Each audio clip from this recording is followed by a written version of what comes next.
Hey, Granny. What's up? Yo, yo, yo, yo, yo. What's up with everybody in the building? Granny. What's up? Oh. Yo. Sorry about that. Feedback. Hi, guys. Hey, Mississippi Mama. MISSISSIPPI. Hello. Well, hi. Hello, at Miss Blade. What's up, boo boo?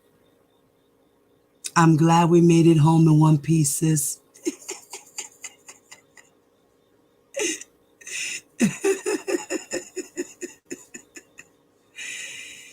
You know, I had a good time. I think it was cool. That was really awesome. And it felt good to be there and just having my presence, having Blade's presence there for the girls and just standing there and in support. That was great. And the news reporters, our people BNC, they liked the fact that we were there, as well as another reporter by the name of Aaron. Yeah, they were really great guys. Yeah, we'll be back Monday, everyone. Hey, delightful Christ. How are you, Mama? Oh, we got things going on in the background. Hold up.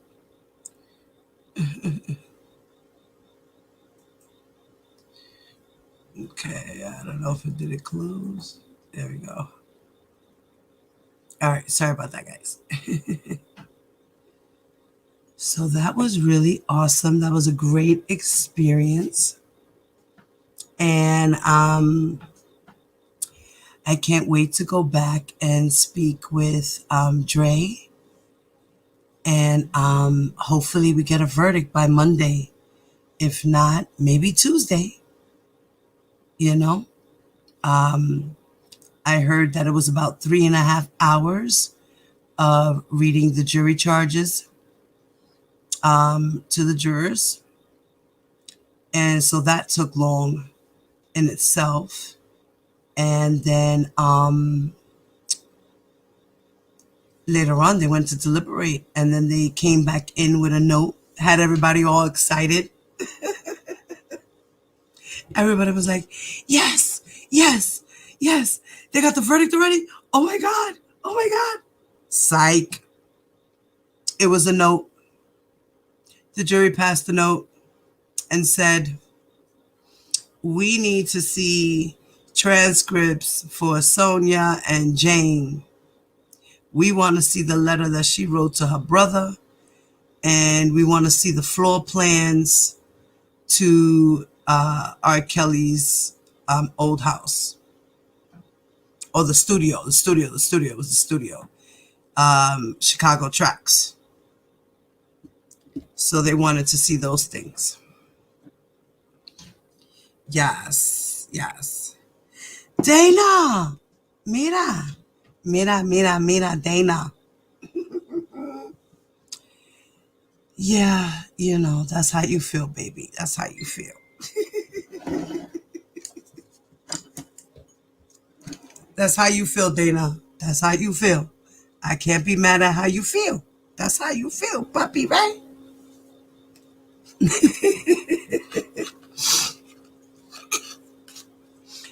I don't know how that's gonna be possible, sis.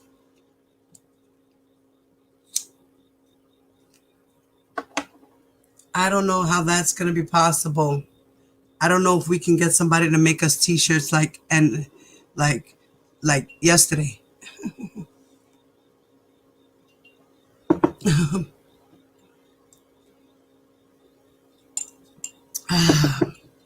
That's how you feel, Dana. Ya tú sabes. You gonna be there for sure, Dana? Monday?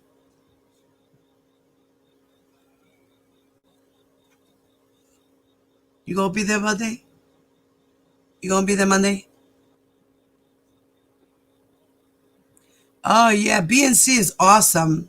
I love them. They are great. I can't wait to talk to Dre. Yeah.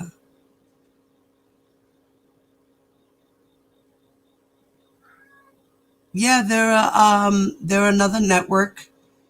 And they're on Pluto TV, Hulu. Um, they're on a couple of streaming services.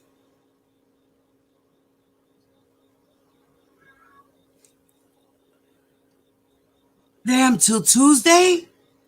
Well, you know what, D Live? Mommy, would you be able to go down there with us or what? Are you close to the area? Are you on the East Coast? Are you within driving distance? Like, I don't care about going in the courtroom. I really don't.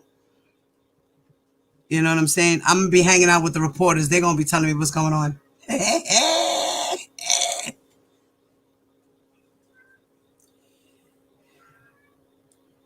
Oh, Dre don't like you? Man, you better stay away from me then, Dana. Word up.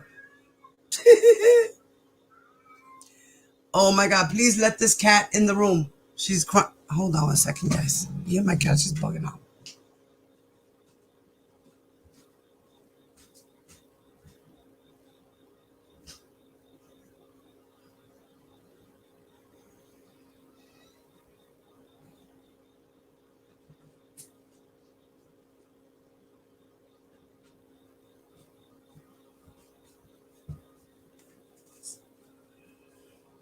My male cat was bugging out.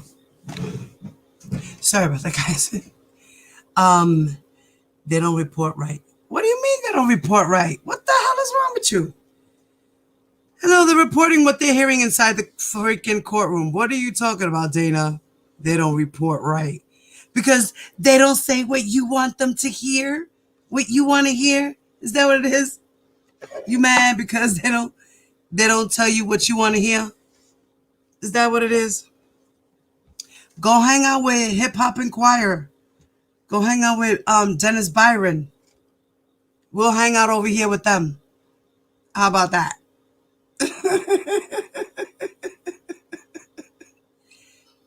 Loca, you would mail them?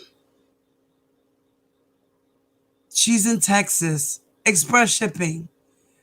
Yeah, like, yeah. Can you do express shipping? Like overnight shit? Like, would you be able to do that? They're not biased. They just feel the way we do. R. Kelly's guilty. That's all that is. That's not being biased. That's just how they feel. They're reporting what comes out. They want to talk about the prosecution's case and they talk about the defense case too. They just think that the prosecution came out really strong. That's all it is. That's it. That's all. And this shit over here is irritating me. Hold on a second.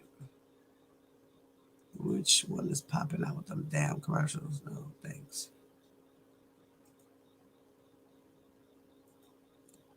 So one of these over here. One of these over here keeps popping out with the goddamn commercials. Okay. All right. Gotti Joan, R. Kelly going to beat this. You think so? 15 per shirt. And yes, but Express is more. 15 for shirt. Express is probably like what, an extra $11, right? Right? It's probably like $11 for Express mail. 13. I don't even know what Express mail is anymore. Well, Gotti, if he does, he's got 3 more to go. He's not going anywhere. He got 3 more to go. Yeah, D Live, yeah. Shit.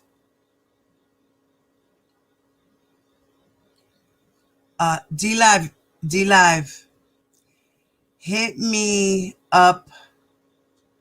I think I have you on Instagram, mommy. Hit me up on Instagram DM and we could talk about this. Oh, our order is $15. Girl, that just goes to show you how long it's been since I did express mail. The last time I did express mail was like $11. Where's the Rico? Of course, you guys won't see it because all you were paying attention to was the sex portion. You weren't paying attention to the patterns. You were not paying attention to what you were supposed to pay attention to. You guys were just looking at all the sex stuff and all of that. That's part of it, but they're trying to prove patterns of behavior and how his people helped him to do the things he needed to be done. And they proved that with everybody that came up. They proved that. Don't you remember this over here? Look, Dana. Look. Remember this? The octopus?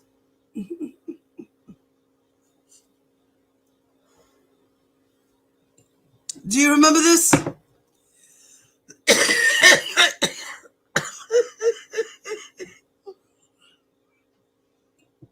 Huh? Do you remember this? Do you see what that is? That's a rakata. That's what that is. That's a mess. That's a whole RSK brand mess. You hear me? That's a mess. That don't look like this.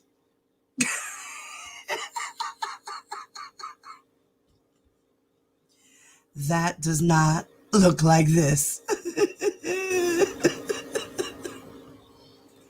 This is what it is. Espérate, I got one even better. Hold on.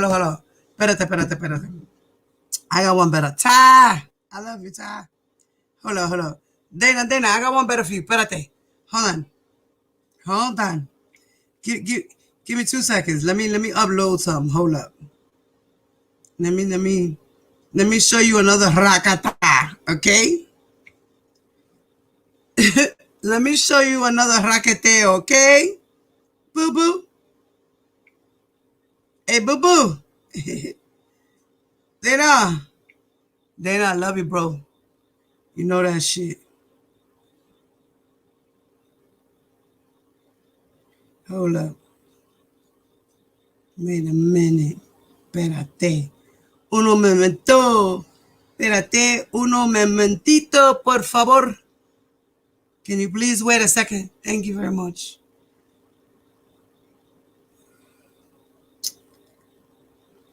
I'm gonna. Did I do the right one? I hope I did. I don't know what I just did. Oh, yeah, I did. Okay. All right. Hold up. We're about to bring something else up. Hold on.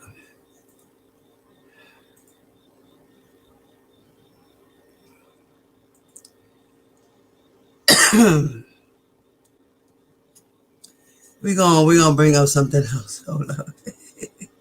So Dana, what time you gonna be there Monday?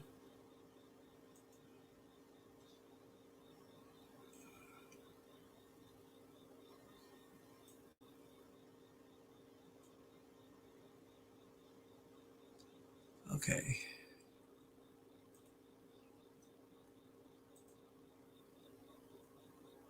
Espérate, I'm gonna show you another rakata, okay? Espérate. It's coming right now.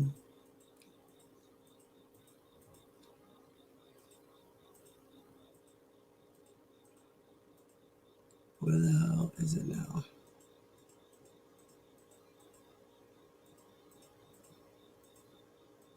It should be here. Just put it in here.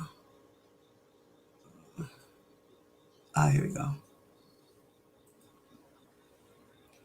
All right, guys. Check that rakata out. Look at that. Look.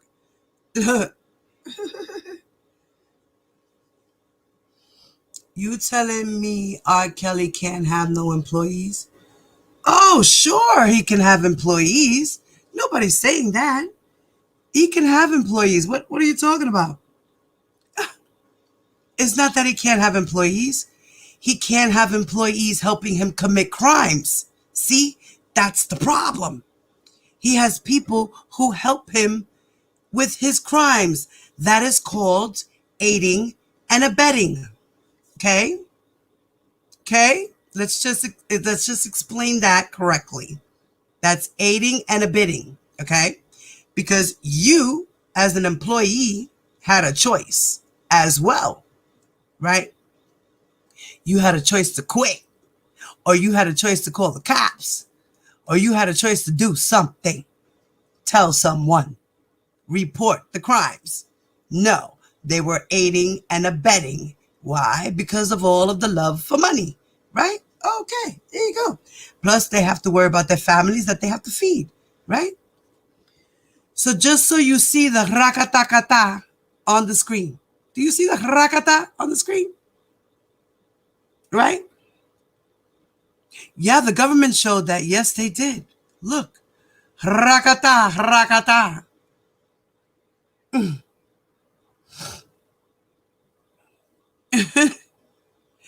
Okay, where we from, we don't listen to the media. Okay, listen. Where I'm from, we listen to whoever's giving the truth. And that's when you put the pieces of the puzzle together and you take a bunch of people and you listen to all of them, and then you take it all together and you logically put the pieces together for yourself, right? Because they're there to give you information, right? They were all at the courts. What are they lying about? What are they lying about? Can you tell me what they were lying about? Please tell me. What crime was there? What? Espérate. Hey, wait a minute. Espérate. You just gave me a heart attack, Gotti. Stop playing. Bro, what are you talking about? What the heck are you talking about, brother? Brother, help me, brother. What crimes do you not see? Because I see a lot. What do you not see that I don't?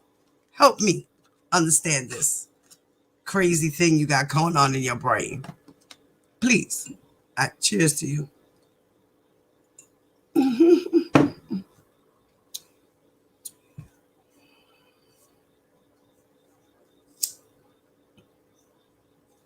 Right. Right, Ty. No, the marriage certificate is not the media false information. They're giving false information? Okay, Gotti. All right. Let's listen to the false information, okay, brother? Let's start with false information number 1.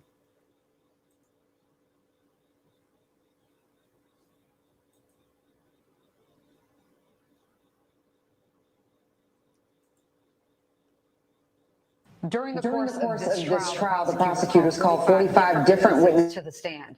Testimony by each of Kelly's 11 accusers on how he allegedly abused them sexually, physically, and emotionally, often told in graphic detail, echoed one another. Back with me is clinical psychologist Dr. Tracy Joseph. Also joining us is Arisha Hatch, Vice President and Chief of Campaigns at the Color of Change, a nonprofit group focused on racial and economic justice. Okay, Dr. Tracy, I want to start with you.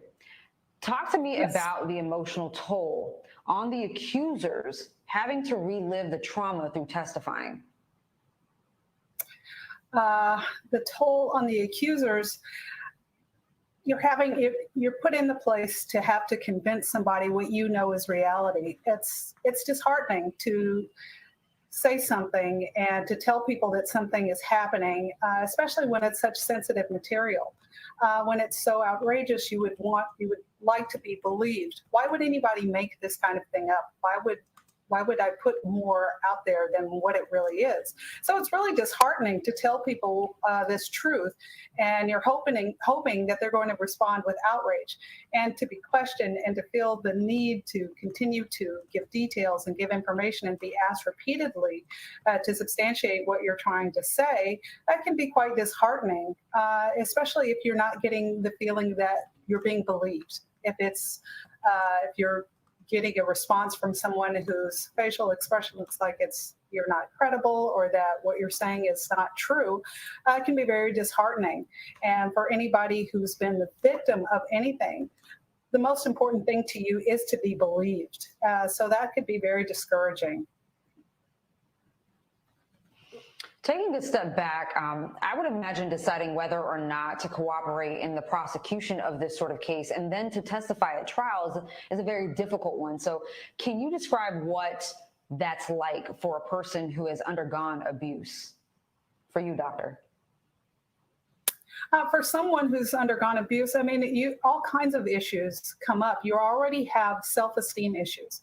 I won't even begin to tell you about the kind of person who might have been abused, who might have fallen into this situation. Behave in the chat, guys. Behave in the chat. You will get timed out, okay? Timed out. We're not going to block you. We'll time you out, okay? There's no need to block. I mean, seriously. We'll time you out, take a little walk, and then you could come back, And then if you come back and you come back real disrespectful, then you get blocked. You see? Over here, we give you chances, bro. Okay? Thank you. And no, I'm not dropping the link.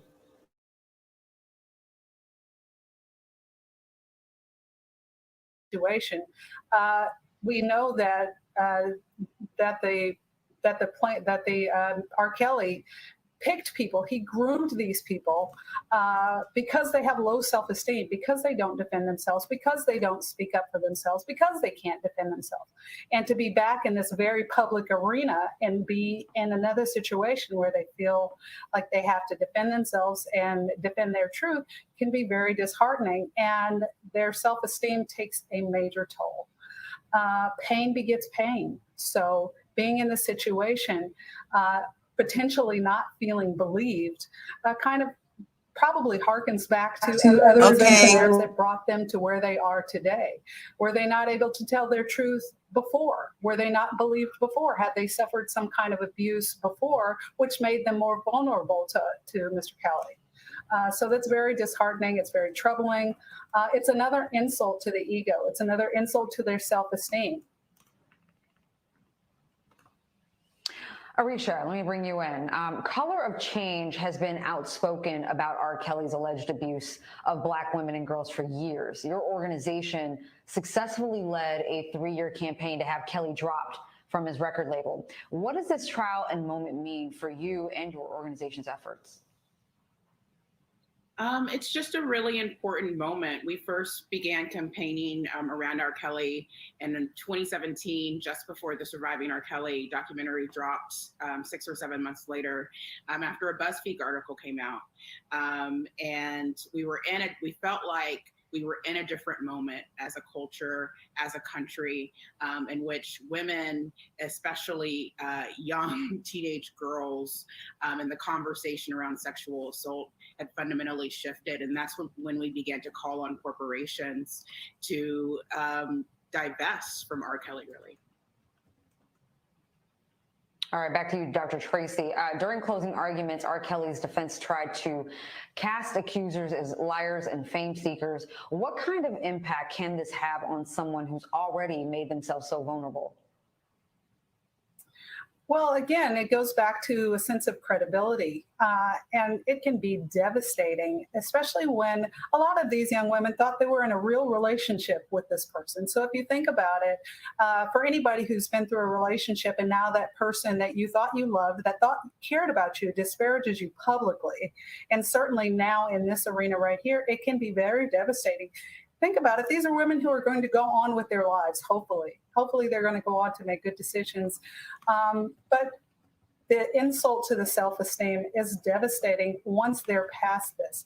Recreating themselves presenting themselves to the public, to their families, to anyone else, after being torn down in the public eye, is devastating. I really hope that these women have support. I hope that for anybody who's been the victim of any kind of sexual assault or being abused, I hope they have the resources. I hope they have the community. I hope they have the family members standing behind them, ready to embrace them so that they can rebuild. This is very devastating. I mean, a lot of breakups can be devastating, but to have to do it in the public eye, everyone is seeing this. Everyone already knows. And so to be able to rebuild themselves to move forward from here is going to take a lot of support and time, and hopefully some good mental health treatment. Absolutely. Arisha, there are still supporters of Kelly who have rallied outside the courthouse and who are comprised mostly of Black women who have also called into question the credibility of Kelly's accusers. Your thoughts on that? It's just a sad sight to see. This whole story is so sad because it represents a combination of the failure of media, the failure of a music industry, and if we're being honest, as you sort of point out, the failure of our own communities, our own culture to hold accountable a predator. It also represents the failure of a criminal justice system that consistently preys upon the poor for much less harmful crimes while letting rich people do whatever they want. And so it's definitely disheartening to see other Black women, especially now that so many survivors have spoken out about the abuses that they faced, many of whom were at a very, very young age where they weren't in a position to even consent to a lot of the behavior alleged. And so it's sad to see that folks are still consistently sort of showing up in support of him, but it's emblematic of a culture that has enabled this to continue for the past several decades. Well, speaking of systemic failures, the criminal justice system tends to treat Black women as disposable, not seen as true victims. What would a guilty verdict mean in this trial beyond this one trial and for our community? Arisha. I think it's similar to what we saw in the Derek Chauvin trial. It's while it's just the start, it is the beginning of a very public moment to say we're not going to accept this sort of behavior, especially when people are unwilling to take personal responsibility for what they've done, are unwilling to make amends for what they've done, and that we're going to actually believe Black women and Black survivors of this type of violence. Now, this would be a different case or conversation if we were talking about one person, one woman, one girl who said something. What we've seen is a clear pattern. It's a clear pattern in dozens and dozens of women over more than a dozen years talking about these sorts of abuse allegations. And it's time that we see a criminal justice system step in where so many others have failed to hold him accountable. All right, clinical psychologist Dr. Tracy Joseph and Arisha Hatch, Vice President and Chief of Campaigns at Color of Change. Thank you both for being here.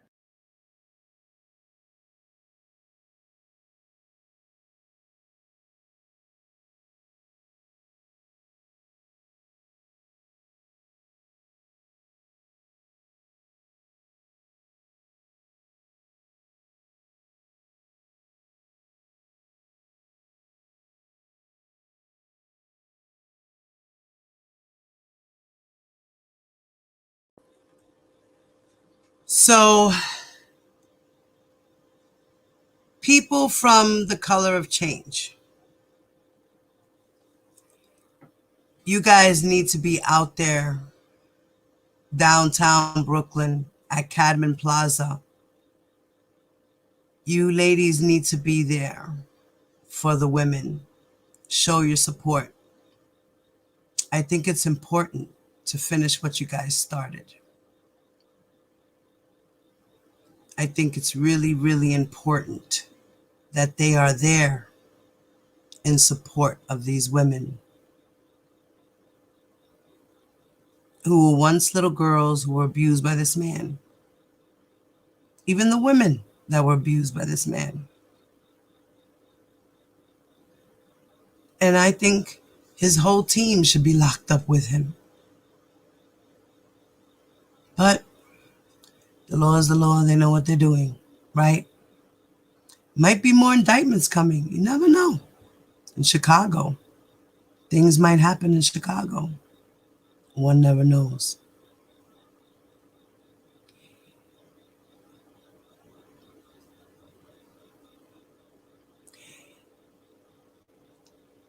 Driving a car and having sex are two different things.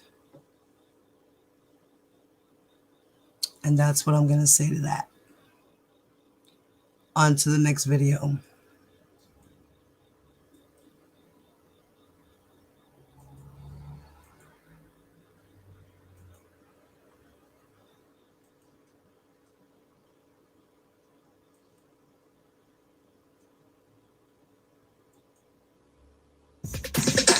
Good evening, I'm Yuri Tawota, and this is Making the Case. Rkelly's racketeering and sex trafficking trial is finally in the hands of the jury. After weeks of testimony, deliberations got underway this afternoon. We've got a lot to discuss now that we're officially on verdict watch, and we have our experts here to give us a breakdown of the charges, the deliberation process, and the emotional weight of this trial on the accusers and the jury. In over more than 4.5 weeks of testimony, prosecutors have tried to paint Kelly as a violent predator who spent years physically, emotionally, and sexually abusing women, girls, and boys. His lawyers have tried to portray the accusers as obsessed fans, liars, and opportunists. Here's what happened today. Prosecutors wrapped the rebuttal to the defense's closing arguments. That was followed by several hours of jury instructions from the judge. Deliberations officially got underway at 1:40 p.m. Eastern Time and stopped for the day around 5:30 p.m. The jury has now been sequestered with deliberations resuming on Monday. All right, let's get the discussion going with my panel experts. Music critic and contributor for The New Yorker, Jim DeRogatis, who's covered R. Kelly for decades, and veteran prosecutor and BNC's legal contributor, Paul Henderson, who's been with us covering this trial from the very start. All right, guys, before deliberations began, the prosecution responded to the defense's closing arguments. In his rebuttal, the assistant U.S. attorney said, quote, Kelly believed the music, the fame, and the credibility meant he could do whatever he wanted. Jim, you've covered R. Kelly and his legal issues for decades, but this moment of reckoning feels different. Why? Well, I think that the prosecution case with 45 witnesses and hundreds of pieces of evidence, it spans, they said 25 years in their closing argument, but victim number one was 1991, Tiffany Hawkins. She was 15. So this is a case that is 30 years in the making. And, the tragedy is why it took so long for a court of law to listen to the almost exclusively women of color who were victimized by this. Paul, why do you think this moment or do you feel this moment is different? I do think it's different. I think people are very much aware that there were charges earlier, decades ago, that R. Kelly beat, but we are not in the same place. I think it's very clear that R. Kelly used his celebrity inappropriately, and he used it in a way that made him a criminal, that made him a predator. And I feel like the prosecution really laid out a clear narrative that has spanned decades of continuing behavior where people were victimized, where people were treated badly, which was criminal behavior. And that's why we're here. And that's why we have this trial in front of us. I feel like they've done a decent job of presenting a pathway for the jury to find him guilty. And I appreciate that they talked about the history and the time span to put in context how long R. Kelly has been behaving in this way, not as a celebrity, but as a criminal.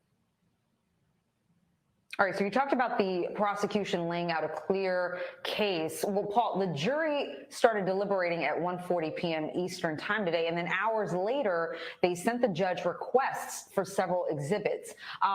Any correspondence, Paul, from jurors after they've been given the case can be very telling. What can we glean from their notes to the court? Well, let me just say that very telling is an understatement. It is the most stressful thing in the world when you get a note back from the jury about evidence that they want to see from the case you just presented, especially in a case like this where you've spent weeks presenting tens and tens of victims and documents.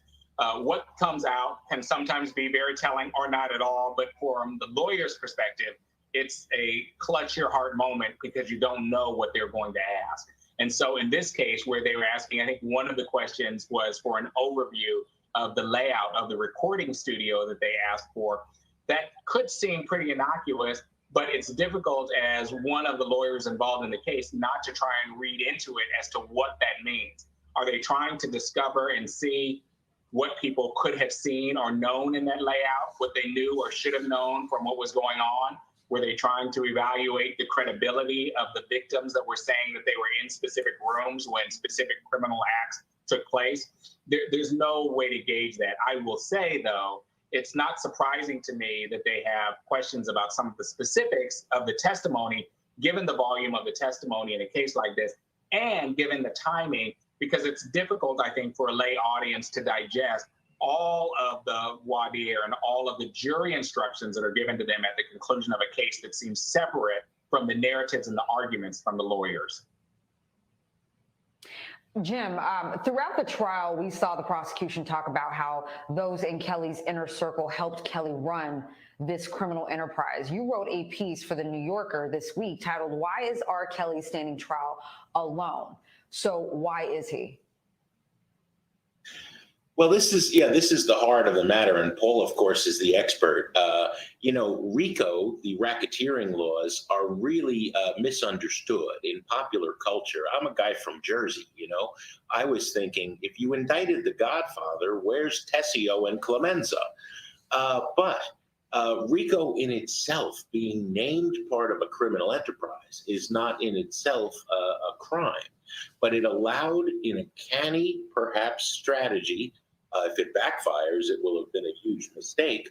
It allowed the prosecution to bring in crimes on which the statute of limitations had lapsed, crimes spanning 30 years, to throw out the names of these many enablers and assistants. There were literally dozens mentioned in testimony. There were a couple of key assistants who are indicted in the second federal case that Kelly faces in the Northern District of Illinois. It's entirely possible if they win a conviction, we'll see a slew of indictments of some of these other people. If there's an acquittal, it may all go away. But Kelly still faces a second federal case, just like Harvey Weinstein faced two, one in New York, one in LA, and he faces a state case in Illinois and a state case in Minnesota. So he isn't going anywhere. All right, Paul, let's talk about specifics with these charges. 8 counts of violating the Mann Act, which prohibits sex trafficking across state lines, and 1 count of racketeering with 14 underlying acts and 6 Jane Does. Which counts look the strongest to you, and which are the weakest? Now, the jury wanted Sonia's testimony read back, so could that mean they could be undecided on the counts related to her? I don't think so. They may be trying to drill down and focus on her testimony and be arguing amongst themselves as to what they thought was relevant. I think that testimony was more relevant rather than less, which is why they raised the question in the first place. To me, as a prosecutor, though, of course, that is an indication that those are the charges that they're starting with that stood out to them, and that's not surprising. The narratives about young women and young men of color that were victimized allegedly by R. Kelly, and those narratives were some of the most powerful in this case. And so the fact that some of the first questions that they have were about that narrative is an indication to me that they found those testimonies to be more credible rather than not. And that would tend to lead us to surmise that they are likely to be moving towards the racketeering charges and the actions that took place on more than one occasion with some of those victims. But again, that's me reading the tea leaves about that question, and that's my lens of how I think the testimony went in and what I think the jury was paying attention to. Jim, last question to you. Despite weeks of graphic and horrific testimony, people stood outside of the courthouse supporting R. Kelly. During the rebuttal, the government said of Kelly, quote, "He's not a genius, he's a criminal, a predator." The dozens of supporters outside the courthouse still don't see it that way. What could a guilty verdict mean for Kelly, the music industry, and for women, specifically Black women? Oh, well, Yodi, we could talk for 2 hours about that. Listen, I'm a music journalist. I'm a music lover. I understand the power of, I Believe I Can Fly playing at your kid's kindergarten graduation, and Step in the Name of Love being a wedding song. And Ignition Remix powering every backyard barbecue and family gathering you ever had. In many ways, in the Black community, that music is yours as much as it is his. But to dismiss the women who and yeah, Paul was right. There's two men. They're not charged specifically linked to charges against Kelly, but to dismiss the women who are your daughters, your cousins, your aunties, your sisters. I don't know. From December 2000. The first story, when I sat with a young woman who showed me the scars on her wrists where she tried to kill herself after sexual contact with Kelly that began when she was 15. I've never been able to stop bringing it back home to those victims. And I don't know how, no matter how much they love the music and no matter how many valid criticisms they have with the white justice system, I have a lot. I don't know how you can support this man with so much evidence against him.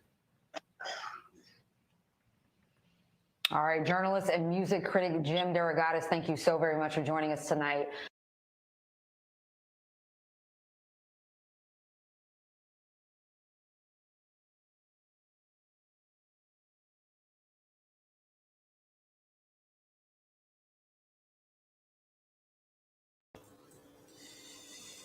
There goes them crazy supporters again. So like Paul said, yes, they have proven their case of racketeering. And now it's just up to the jury to deliberate. And Sonia, them looking at Sonia's testimony or Jane's testimony again, doesn't really mean anything bad. It could be that they just want to understand and go over again what was said, or figure out, the domain and the area and things of that nature of how they maneuvered and how the girls were in the room or things of that, So they're going through their stuff. They're doing it right. The jury's being fair. They're going through evidence. They're not just going off of what they heard and just saying, "Oh, he's guilty." They're doing their job. And I'm glad that they're making it fair for him. This is what we want, a fair trial, okay, for everybody all around. We just think he's guilty. And if he is, lock him up. Throw away the key. If necessary, throw away that key. So, yeah. Yes. So I'm going to play another clip, guys. The little mini marathon shall continue with our people from BNC. We love you guys. Yodi, you already know, girl. You doing your thing. Okay.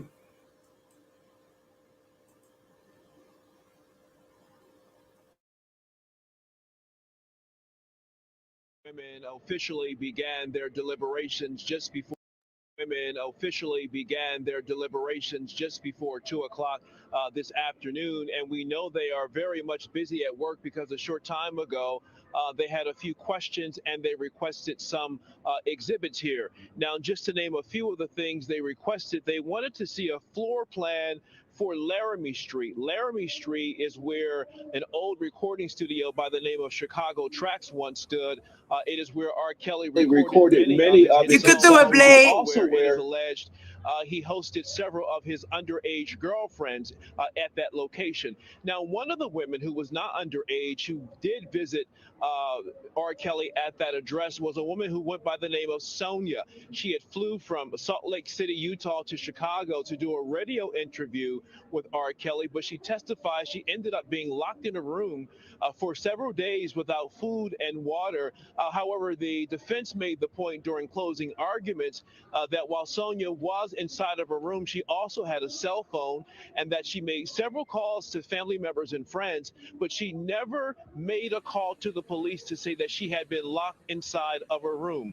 Well, the jurors have now requested a full transcript of Sonia's testimony along with that floor plan for Laramie Street. Another request they had was for the testimony of a underage accuser who went by the name of Jane. Jane was a 17-year-old girl who left her home in Orlando, Florida to be with R. Kelly in Chicago with her parents' permission. She was an aspiring singer and dancer, but prosecutors say instead R. Kelly groomed Jane to become one of his underage girlfriends, and they carried a sexual relationship on for quite some time. Now, they also want to see a letter that Jane wrote to her brother. And in that letter, supposedly Jane wrote several things that her parents had been lying to her, that her parents were actually prostituting her to R. Kelly for money. But Jane testified she did not want to write that letter on her own, but rather R. Kelly made her write that letter as a form of protection. And instead, she says the letter never made it to her brother. Instead, it went to R. Kelly's attorney's office. So again, it would seem as if the jurors are taking their responsibilities very serious by asking a lot of questions, and they still, it seems like they have a long way to go before they can reach a consensus. Yeah, Dre, yet alone that when the jurors start asking questions like this, it always causes some consternation for the defense and the prosecution. Have you heard any indication from them at all about how they're viewing the jurors' questions? No, they've pretty much been quiet since the deliberations started earlier today. We've only seen R. Kelly's defense team, or at least two of the members of his defense team, leaving the courthouse and going to lunch. But for the most part, they have remained out of view of the cameras and reporters who are following the story. And all of us are now on verdict watch. But they're keeping a pretty low profile. But again, it is an indication when you have jurors asking questions and requesting exhibits. It's showing they are clearly having discussions about the obligation they have to live up to, and that is ultimately determining if R. Kelly is guilty or innocent, or perhaps they won't be able to reach a consensus and it becomes a hung jury.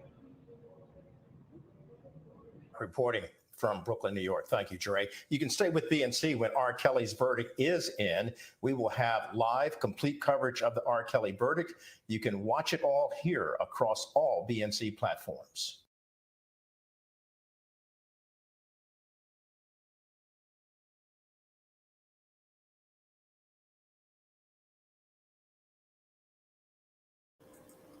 Thank you, BNC. Once again, our boy Dre Clark. Dre! Can't wait to see you, Dre. Sky had to take a walk. What's up, Shaw, baby? Hello, everyone in the chat once again. Let me shout everybody out.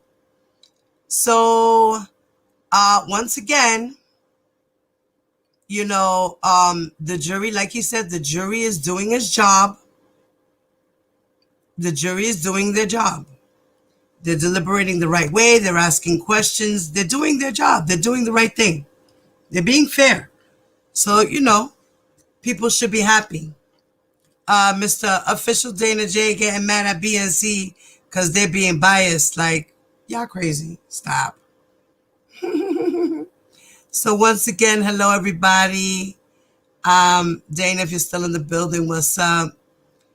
Blade, D-Live for Christ, Ty, let's see, Gotti Jones. I don't know if you got out of here, or I remember you went for 5 minutes. I don't know what happened. Sorry, but you can come with good questions. Just don't come disrespecting. Let's see who else is in the building here. My same people. Okay, nobody walked into the building. Wings! Blue Lagoon! OCOV. Hello. All right. Sky, what's up, Sky? I know your crazy ass is in there somewhere, bugging out. Always bugging out in the chat. You can't just be fucking normal, girl. You just can't be normal? Really? Jesus Christ. Granny! What's up, Granny Mama? Skylife gotta be the troublemaker in the goddamn chat. Damn it to hell, you see? It's always gotta be one or two. What's up, Anthony? Hi, baby. It's good to see you, puppy. How you doing? All right. I said hello to everyone that's in the building. All right. Hey, Shaw, baby girl. What's up, mama? Yes, I made it home okay. Thank the Lord Jesus Christ. We didn't get to see the crazies, really. You know, some of them were out there, but they wasn't, they was in the building, really. But, yeah. So I'm going to play another clip, guys. This is a little mini marathon, okay? All right. We're spreading the love. Our peoples from BNC, please go share love. Hit them up. Subscribe. Thank you.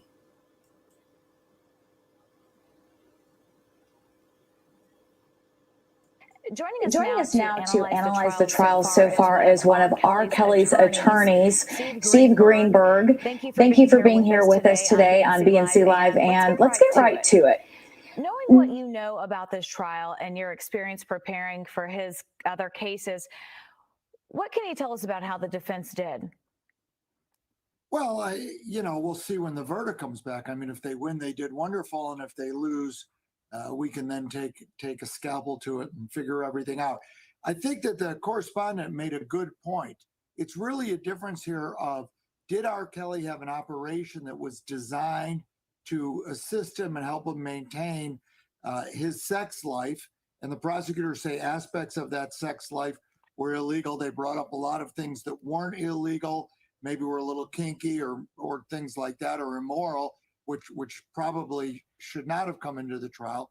But did he have this group operating to help him to maintain a illegal sex life, or is this just his lifestyle? If this is just his lifestyle, and he did things illegally, and there are illegal aspects to it, it's not a RICO offense. The government needs that furtherance element. They need those around him to be assisting him, to want to help him. They need it to be part of their jobs, that people would get fired if they didn't do these things, that they would get punished if they didn't do these things. That's where I think the weakness exists in the government's case. It doesn't exist in whether or not R. Kelly had sex with these women. Many of them, the sex was consensual and open and notorious, as we say. But it's in the RICO aspects of it that I think he should prevail in. But we did hear some people testify that if they didn't sort of follow his orders, they would be docked pay. If that sticks, is that an implication that there was punishment for not following the alleged operation? Well, but punishment for what? So if my employees here at my firm don't do what they're supposed to do, they're not going to get a raise. Maybe they get fired. Maybe they don't get a bonus. Maybe they get some other kind of a sanction, for lack of a better term. That doesn't mean that I'm acting to maintain, or they're assisting me in maintaining, a criminal enterprise. So some of that evidence that came in fact, all of it that I heard, related to things that were unrelated to the charged crimes. They made the decision not to put R. Kelly on the stand. Is that a tactic that you're considering? Well, R. Kelly made that decision. It's a defendant's right. There's certain fundamental decisions that only a defendant can make in a case, whether or not to have a jury trial or a judge-only trial, whether to plead guilty or not plead guilty. That's up to a defendant, And the third of those is whether to testify or not to testify. So they could consult with them, they could advise them in that regard. I don't want to get into what those discussions were because they're privileged discussions, just as when we represent him, they're privileged discussions. So I have to ask you about a strategy that is generating a lot of conversation about sort of a comparison of R. Kelly to Martin Luther King Jr. Your thoughts on that, and will that be mirrored? Well, I think that, and I've read some of the criticism, and I've read some people who thought it was brilliant. I think that was targeted at some specific jurors. They do have some African-American jurors, and I think the message there was, look, Martin Luther King fought for these ideals. He fought so that people would have certain rights. And we're asking you to remember that fight, to remember those rights, and to understand that we are a nation of laws, and those laws apply equally to everyone, no matter how you like them, you dislike them, or anything like that. So I think that was the message. He picked Martin Luther King. Is that who I would have picked? Obviously not. I think for that particular attorney, for Mr. Kanik, he can draw that example. I couldn't draw that example. I've told young lawyers that some lawyers can get up and sound like a Baptist minister in closing argument. Mr. Kanik is one of those guys. I try and sound like a Baptist minister in closing argument, and the jurors are going to start laughing at me. So based on what you've seen and heard and read, and even your conversations with Kelly, how will this shape how you frame your cases moving forward? Well, I think they're very different cases. Our case involves business transactions, essentially. It's a case in the federal case here in Chicago for obstruction of justice.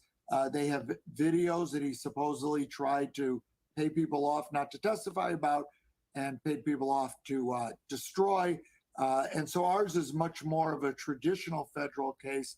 This case that they presented here was kind of like a state court case, a sex case. Our case is more like a fraud case, or it's an obstruction case, but it's essentially a document-driven case. Well, thank you for joining us this afternoon.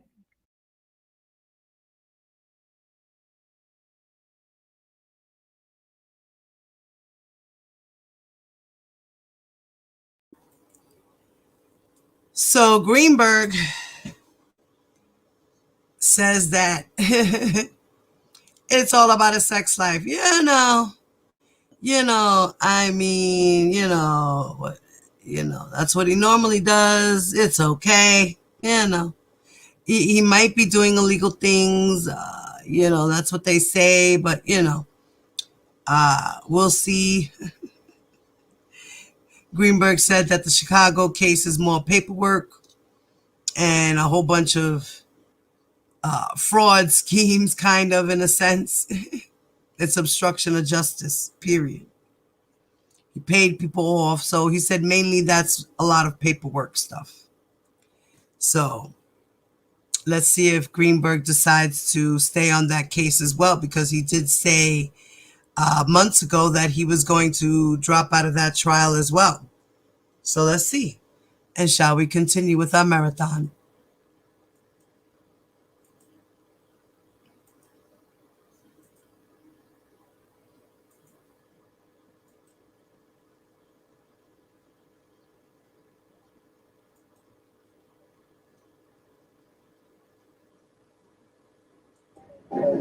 Good afternoon, Laverne. Jury still in deliberations, but we just learned the jury has asked to see another look at some exhibits or evidence. The jury requesting transcripts of some testimony from the trial. Specifically, they want to take a look at the account from an alleged victim named Sonia, who told the court earlier in the trial that she believes she was drugged after eating some Chinese food that she said was given to her or sent to her from R. Kelly's employees, and she alleged that after she ate that food, she was raped. The jury also wants to see the transcript of the letter another alleged victim named Jane wrote to her brother, where in that letter she said negative things about her parents, and we learned in the trial she also said that R. Kelly never hurt her. Some context on that letter. Another thing prosecutors alleged in the trial is that R. Kelly would allegedly have his victims write letters like this as a sort of insurance. So the jury asking to see those pieces of information or evidence. Over a month of testimony and 50 witnesses called to the stand. Now, the trial involving the United States versus Robert Kelly.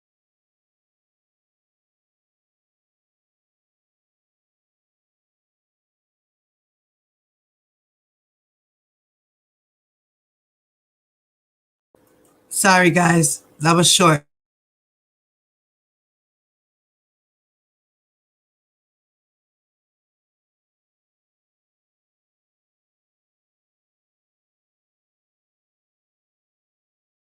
Over a month of testimony and 50 witnesses called to the stand. Now, the trial involving the United States versus Robert Kelly is winding down. I'm joined by former R. Kelly attorney Stephen Greenberg. Welcome to BNC Live, sir. It's a pleasure to have you. When can we expect a verdict? R. Kelly in the case, the federal case here in Illinois, as well as the Illinois state cases. So former's a little premature, as they say. I don't know when we're going to get a verdict in this case. The defense is going to argue this afternoon. The prosecution, I suspect, will argue tomorrow and probably take another 2 or 3 hours. They've already gone on for 6 hours. And then the question is whether the judge is going to want to give the case to the jury on a Friday afternoon and whether the defense is going to jump up and down to prevent that from happening. I would never want a case like this to go out to a jury on a Friday afternoon. Why? And it's also unclear if she's going to sequester the jurors. Why is that? Why would you not Well, want she the just case? hasn't announced what. No, I'm sorry. Why would you not want the case to go to the jury on a Friday? Well, you never want a case, whether you think you're winning or you're losing, you never want a case to go to the jury where they're sort of going to feel that pressure to get out for the weekend. Now, if the judge is going to sequester the jurors, it's less of a concern because then she'll bring them in to deliberate on Saturday. But if she's not going to do that, you don't want them to start talking about the case. And I don't expect that they're going to reach a verdict very quickly. So you don't want them to start talking about the case and then go home and individually sleep on it for the weekend. That's just dangerous. How unique is this trial, Attorney Greenberg? I think it's a complete abuse of the RICO statute. So in that regard, it's unique. You know, what the prosecutors told the jurors in closing argument, and I think this is legally incorrect, was that as long as R. Kelly had people around him, because an enterprise can be formal or informal, it doesn't have to be an actual business structure. So as long as he had these people around him and there were others, that anything he did individually can satisfy the RICO predicate acts. Basically, what the prosecutors are arguing to this jury is that anybody that has friends, anybody that has family, anybody that associates with other people and commits a crime is violating RICO. And I just think that's totally improper. All right, Attorney Greenberg, you were a longstanding attorney with R. Kelly prior to asking a judge to be removed from the case. Why? Well, I don't want to get into what led up to that or problems we had within the defense. I will say that I think some of it has been borne out during the trial where things weren't done and witnesses weren't lined up and so forth. Let's see what happens here, and then we'll address those things if need be. So how do you think R. Kelly's defense was? Well, again, I don't want to comment on it at this point. I haven't read all the transcripts. I'm sure that Mr. Kanik did his best, as I have said. I think that going into it with Nicole and Tom, he was going into it with two hands tied behind his back. This is a case that required 3, 4, 5 dedicated, hardworking, knowledgeable, and talented attorneys, and he got, one or two. Yeah, there were reports that the attorneys that he was left with were inexperienced. This is a big, Well, they were, big case. but again, let's see what happens. If he wins the case, then everything he did was right. If he loses the case, then I suspect that he'll get counsel and he'll revisit some of the things that have gone on. Will you represent him in the other cases that he still has pending in the other states? I do represent him in the other cases. Can you tell us about that? And we'll continue to do so, sure. So what's next? Once this case is wrapped up, he still has two other cases that are pending, court cases, correct? Well, so you've got a few different scenarios. Let's say that he is found guilty. Obviously, if he's found guilty, he remains in New York pending sentencing. He's looking at a lot of time. If he were to get, 20 years or something like that, who knows if the prosecutors in any of the other jurisdictions would want to go ahead with the case. If he's acquitted in New York, then I suspect the next case will be the federal case in Chicago. We're prepared to fight that case, and we're going to litigate that case, and we're going to do it properly and professionally. He's also got 4 pending cases here in the state of Illinois. All of those cases, I was confident we were going to secure not guilty verdicts for him on those cases. I'm still convinced of that. But again, they're sort of last in time, and so they're going to wait and see what happens on the 2 federal cases. The other thing playing into this, and I know it gets a little complicated, is there's a lot of overlap between all of this. So there are double jeopardy concerns all around. How much time is he looking at, Attorney Greenberg? Well, in the case in New York, it sort of depends on what the jury finds. The jury needs to find under a U.S. Supreme Court case called Apprendi versus New Jersey certain things to change the sentencing parameters. Basically, RICO's got a maximum of 20 years unless the underlying crime carries more, and then you could get up to life. We'll see what the jury does. The charges here in Illinois, again, very similar, depending on what the jury were to find.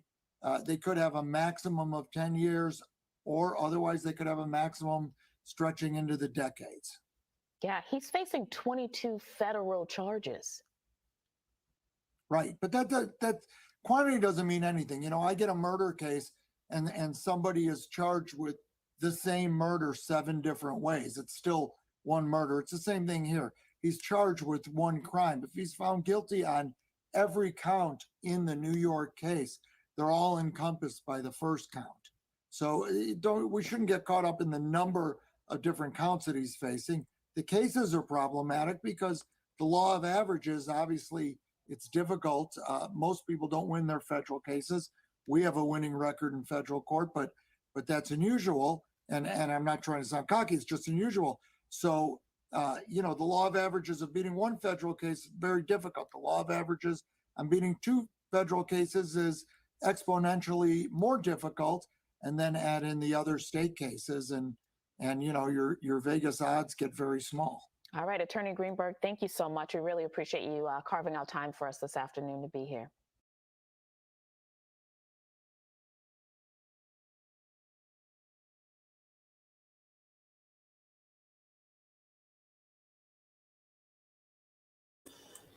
So, you heard what Greenberg said, guys?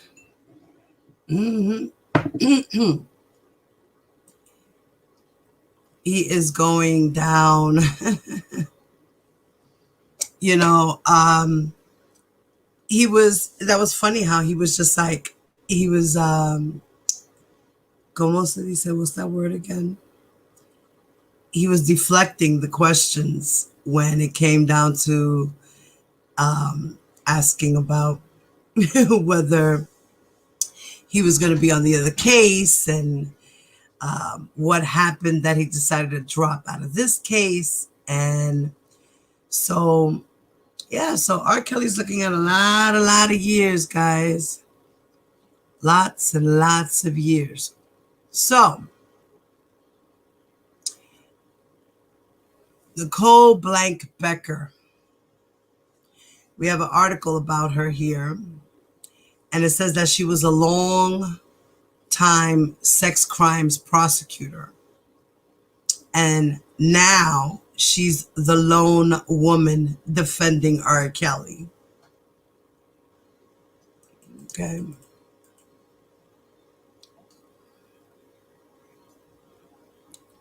And we got her here. Let me see if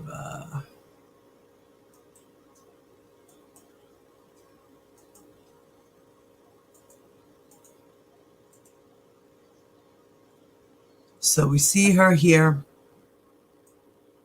Oh my God, she looks so horrible. Like she's super skinny. Looks almost anorexic. No, she's a flaca. So what we know about Nicole Blank Becker is that she's a Michigan sex crimes prosecutor. And she spent nearly 2 decades working with victims. And that she said that she remembers watching Surviving R. Kelly.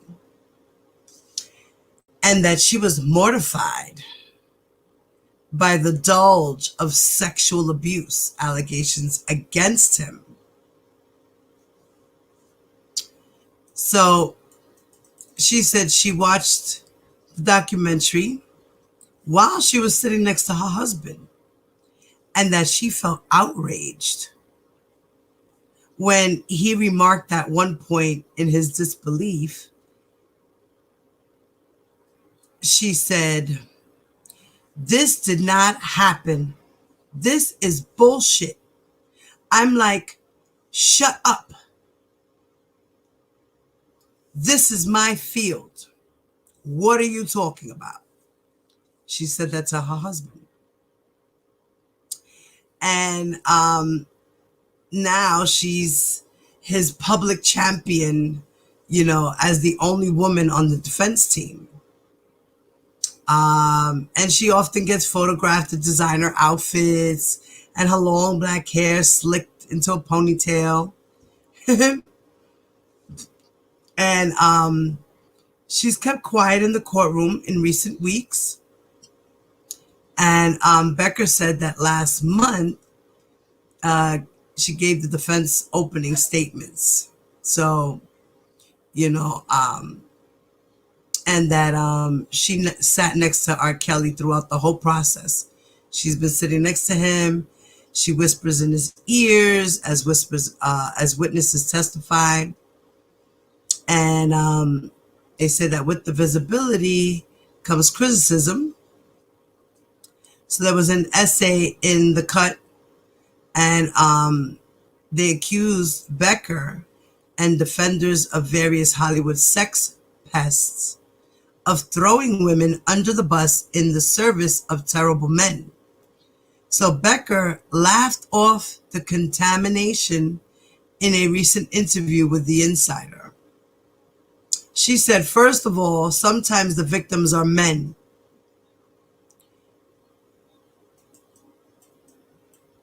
And it says that she's right. 2 men were among the 11 accusers who testified in court that Kelly sexually abused them, and many of them were underage. Prosecutors have alleged that the singer, who's charged with racketeering and violating the anti-sex trafficking law known as the Mann Act, masterminded decades-long operation of targeting girls and women and recruiting them for sex. And R. Kelly, we know he has pleaded not guilty to the charges.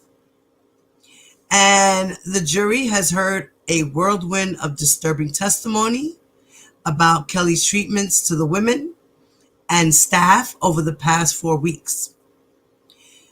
And in court, that we know that Nicole called the accusers liars. And it was characterized by the relationships with R. Kelly. And she characterized them as beautiful and suggested that the women who didn't like R. Kelly's behavior should have just walked away. Like, that's so simple.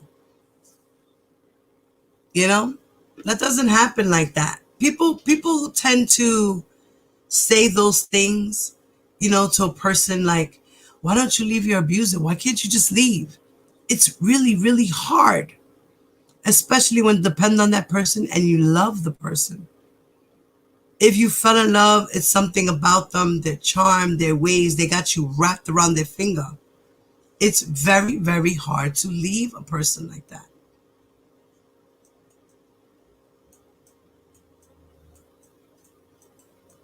Oh, look at this picture of Nicole. Wow. They caught her and the evil stare. What is that? She looks crazy there. Holy cow. Wow. She looked like she ready to go beat somebody up. That is not a good look right there for her. It's her again in the court. So they're just showing little pictures of her. It says that it's seemingly inexplicable pivot for a veteran sex crimes prosecutor to defend a disgraced celebrity in one of the most high-profile federal trials of the year. But for Becker and those who know her, it's a natural move for an ambitious lawyer.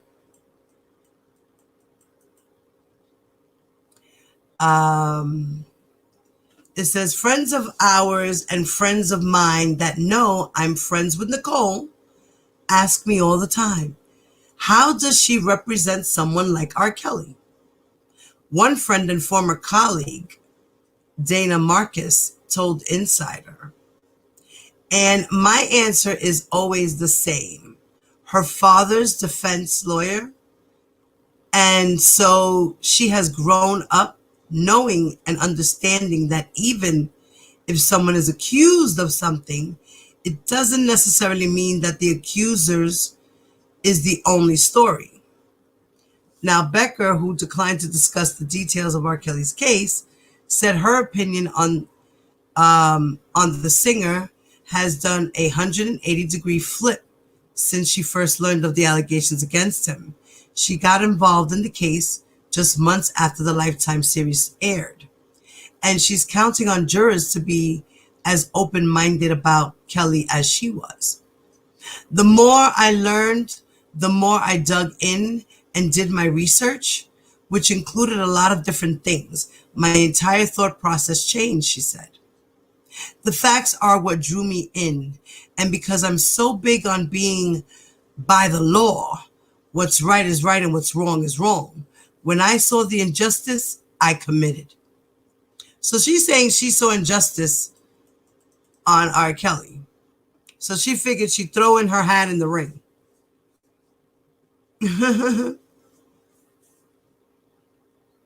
And Becker also told the Insider that doing defense work for alleged rapists and child molesters is certainly not for everyone. Now, the details of the cases are often gruesome or salacious, she said, and that her clients can grow distraught to the point of being suicidal.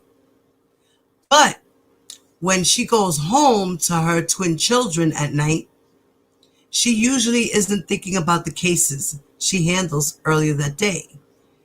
She said that she's always had an insane ability to compartmentalize, which was on display as she pivoted from laughing as she recalled her father's advice never to become a defense attorney to gravelly discussing the weight of the charges her clients face. And Becker said that she became a defense attorney and launched her private practice in 2017 after spending years as the chief of Macomb County's Sex Crimes Unit and Child Abuse Unit. She said, I realized it was wonderful, but there was nowhere else for me to go. I was as high as I could go, she said. I also recognized the other side. So Becker said some of the warrants that crossed her desk in Macomb County over the years had made her question whether Michigan's laws were fair to the accused. And there were too many times when she said her unit would investigate alleged victims' claims and only to discover they were untrue.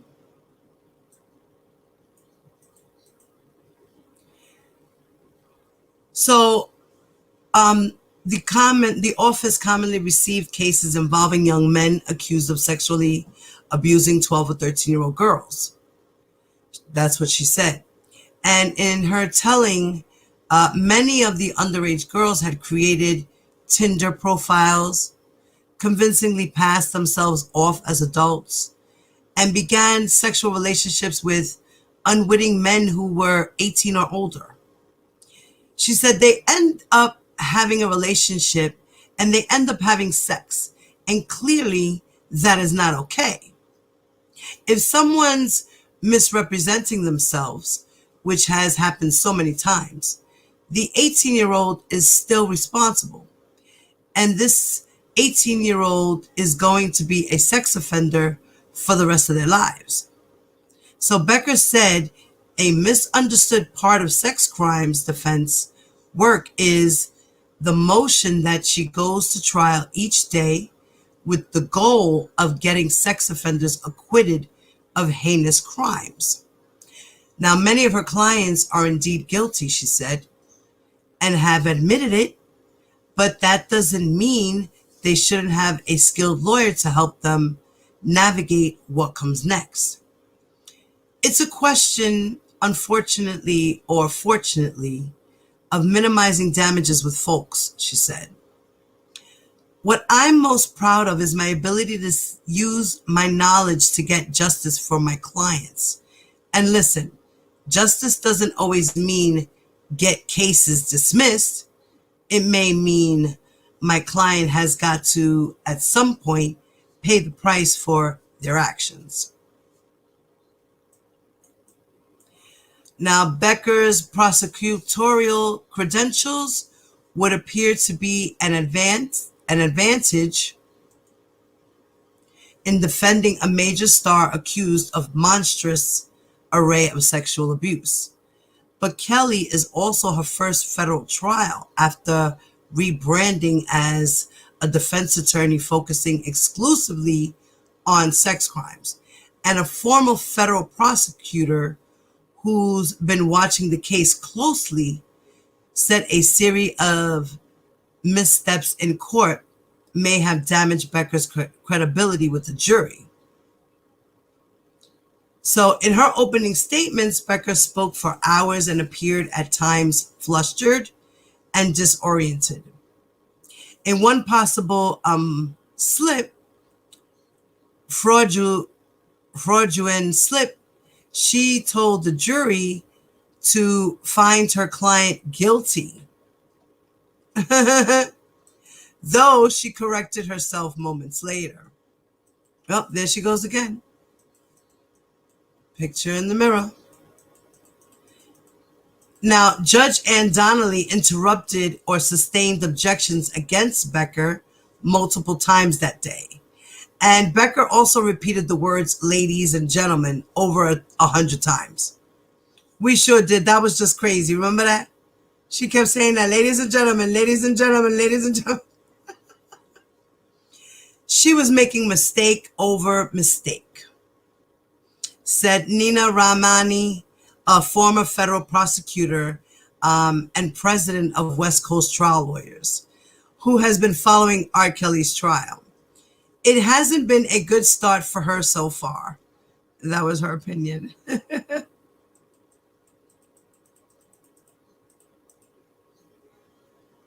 Now, it says that later during Becker's cross-examinations, of which there have been few, she came across far too accusatory towards witnesses.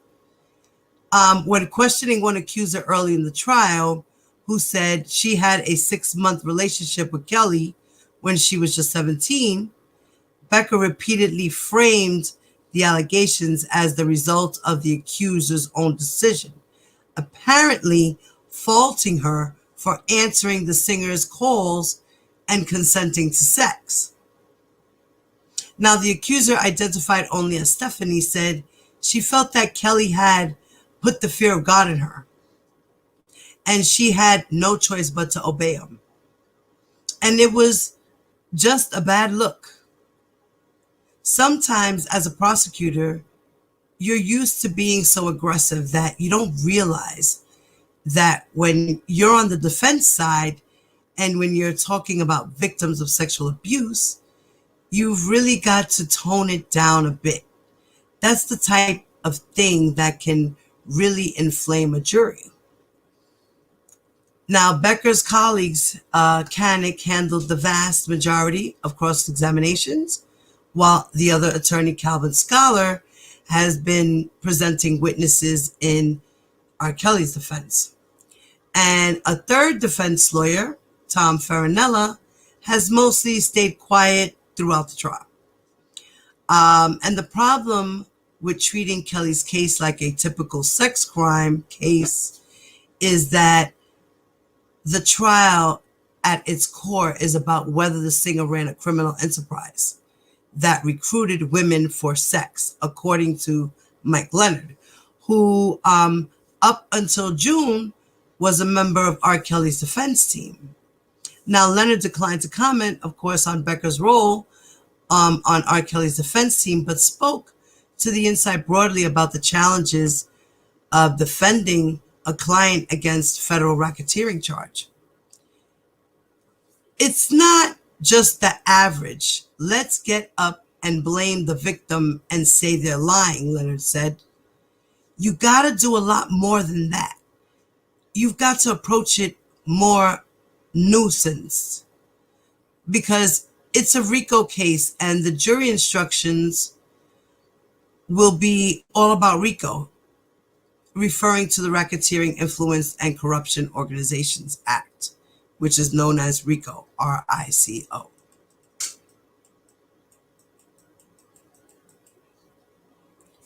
So even before the jury was seated, Kelly's case took a chaotic detour. His defense team suddenly imploded in June when Leonard and another attorney, Stephen Greenberg, filed the motion asking to withdraw from the case, citing infighting amongst the team. And Greenberg told Donnelly that the attorneys had jolted over who gets to perform big trial roles, such as opening and closing statements and witness cross-examinations. Now, Kelly told the judge he fired Greenberg and Leonard, and the shakeup left a 4-person team to defend Kelly against charges that could put him in prison forever if he's convicted. So amid the controversy, Donnelly had also questioned Becker about potential conflicts of interest. As we know, it was because she had a quick little relationship with the girls, talking to them over the phone and things of that nature. Right? We found out about that in the Crucio hearing. Hey, Javante. What's up, JoJo? Hey, ladies. Okay, what's up, mommy? I just looked at the chat. So now Becker, she denied, amid the controversy that Donnelly had also questioned Becker about the conflict of interest. And the judge asked her about communications with 2 of the girlfriends we know, Azriel and Joy, as well as investigation into a Kelly associate who pleaded guilty to trying to bribe Clary after she began cooperating with prosecutors early last year. And Becker denied in court that she ever gave Clary and Savage legal advice. She told Donnelly that although she escorted the women to a 2019 court appearance and later communicated with Savage through text, FaceTime, and in-person conversations, she had reminded both women that she was Mr. Kelly's lawyer, not theirs. And that Becker also denied any involvement in efforts to pay off Clary. Because remember, allegedly she's in that indictment as an individual for Richard Arline. Okay, let's see if we read anything else.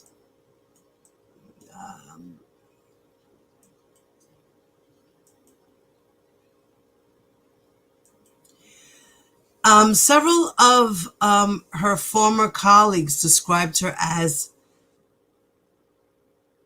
meticulously prepared, tenacious, and talented at building relationships and trust, though none said they were following news of R. Kelly's trial or Becker's performance in the courtroom. They expressed confidence in her abilities. Okay, let's see what else.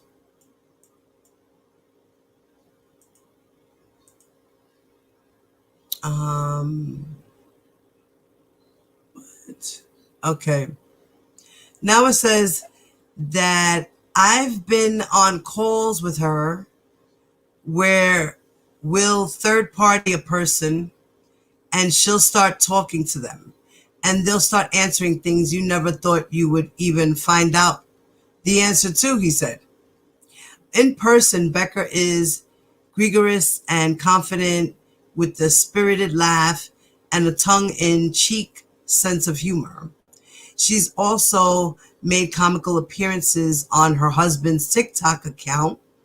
He has more than 3 million followers. Rolling her eyes in one video as he croons, "You're beautiful, intelligent, tough, caring, and honest. That's the reason I call you my bitch. My bitchity bitch, bitch, bitchy, bitch, bitch, bitch." And it's easy to see how Becker could win over someone like Kelly, but one of her former colleagues on the defense team was less charmed. We know who that was. Let's see what else we say about her. All right, well, that's it. That's all. Okay.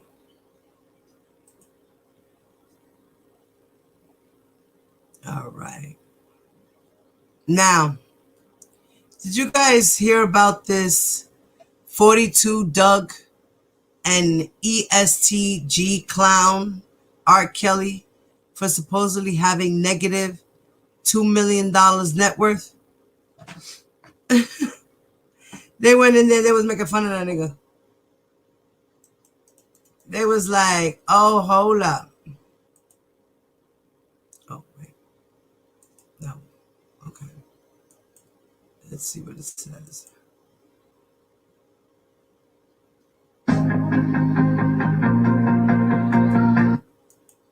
Ah, shit. I hate when I do that. I tapped on the commercial.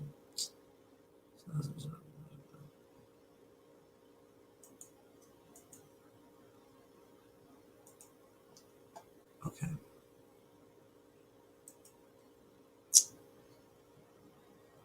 I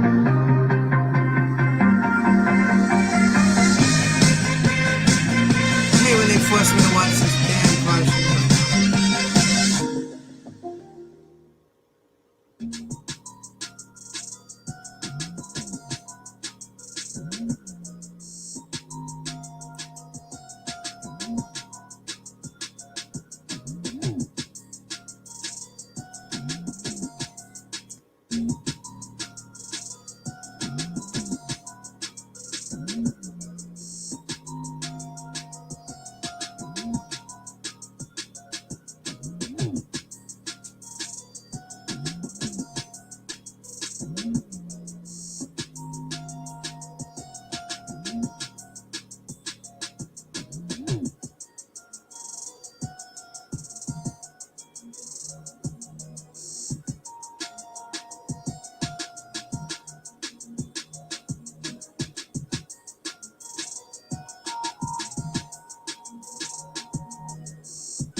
Okay, that's all that was. Well, 42 Doug and East G joked that R. Kelly is one of the brokest ninjas of all time. With R. Kelly present racketeering and sex trafficking trial coming up to a close, a couple of rising rappers are having a good laugh after finding a website that claims the disgraced singer's net worth is the negative. 42 Doug and East G are two of the quickest rising rap stars in the game, and they recently hung out in the studio together where they couldn't help themselves but laugh at R. Kelly's misfortune. The singer is currently on trial in New York, and the pair of artists were curious to see how much money Kelly is worth and having such a prolific career in the music business. They were shocked to see that one particular website claimed he was worth negative $2 million.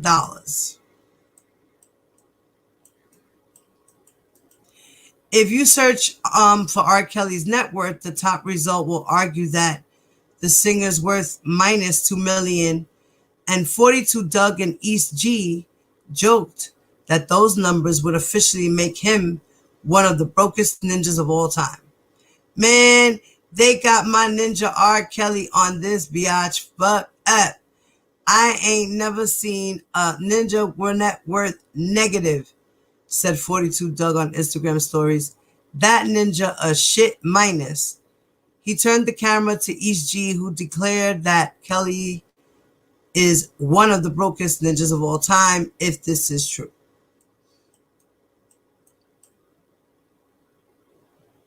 Okay.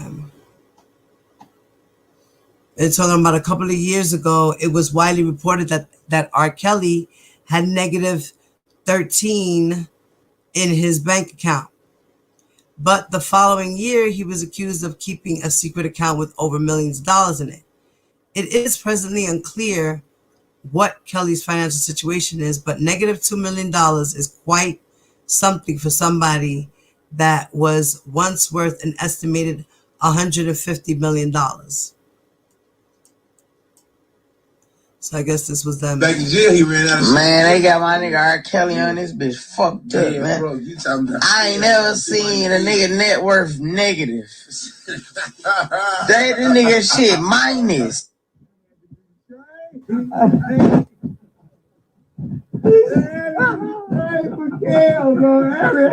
That nigga one of the brokest nigga of all time.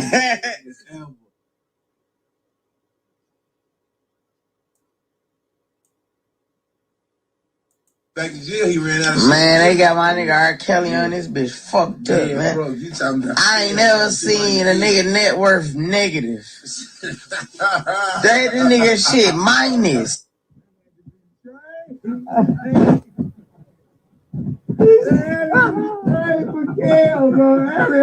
That nigga one of the brokest nigga of all time.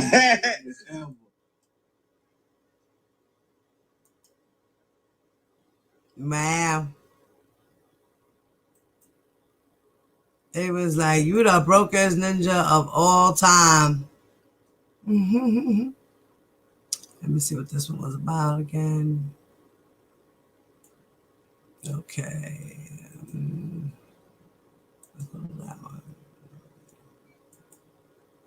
Well, I think I'm going to close my live, guys. Yeah, let's see that. Let me see.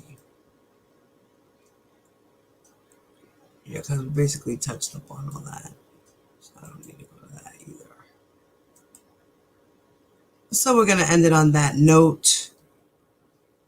Yes. So let's pray, guys, that R. Kelly gets everything that's coming to him. Like I say, if some of the stuff gets dropped, it's okay, guys. You know, don't get mad. If some things do get dropped, don't get upset. Regardless of whatever, he still will do sometime. And he still has other cases to fight. So, you know, that's what it is.